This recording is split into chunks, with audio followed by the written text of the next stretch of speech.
Nous avons dû descendre de la voiture. Nathalie revient à l'épreuve de la voiture magique dans Pékin Express, ZAPTV. Ce jeudi 30 mars, M6 diffusait un nouvel épisode de Pékin Express.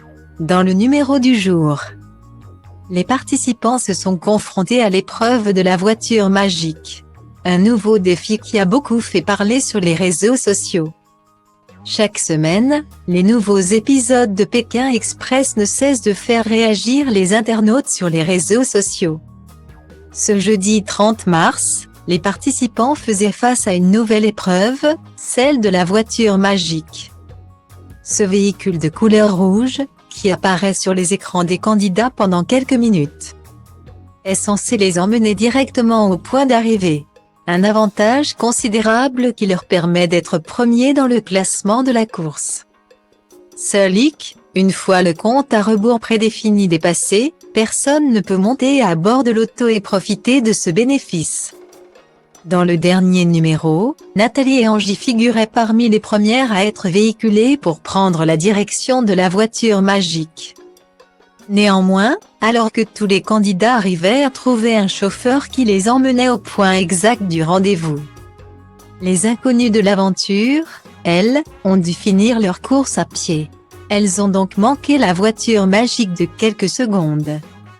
Un fait qui n'a pas manqué de faire réagir les internautes. Nathalie et Angie étaient à quelques mètres d'avoir la voiture magique, aïe aïe aïe. Je suis dégoûtée pour Nathalie et Angie. Vraiment comme par hasard, elle était à ça d'avoir la voiture magique, peut-on lire sur Twitter. En ayant raté la voiture magique les épreuves suivantes, Nathalie et Angie n'ont donc pas eu l'immunité et ont été éliminées du jeu. Mais pourquoi n'ont-elles pas été emmenées au point de rendez-vous de la voiture magique à bord du véhicule au sein duquel elles étaient au départ? Nous avons dû descendre de la voiture parce que la personne continuait. Mais ce n'était pas la même route.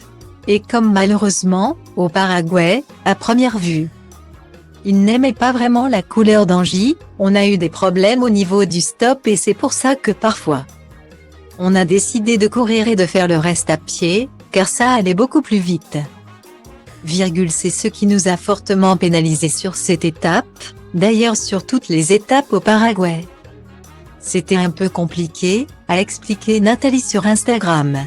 Malgré tout, celle que la plupart surnomment Natou précise qu'elle a particulièrement apprécié l'expérience, et ça, c'est l'essentiel.